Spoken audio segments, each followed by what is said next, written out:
बघितली. मी ट्रॅफिकला पण मी अशा गाड्या बघितल्या नाही. एक अँब्युलन्स आहे अशी उगं थोडं थोडं खडखड करते चाका नीट नसतं. काय असं?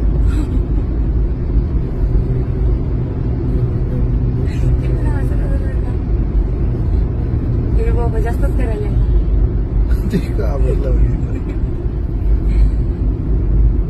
ती गाडी कशीच आहे वाटतं. कशी पण गाडी असू शकते.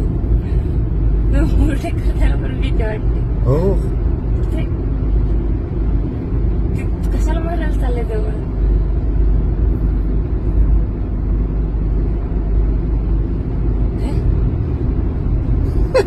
त्याची काय डेअरिंग होईना पुढे जायची. म्हणजे झालं की काय सरळ तेव्हा मध्ये सरळ होते मध्ये वगैरे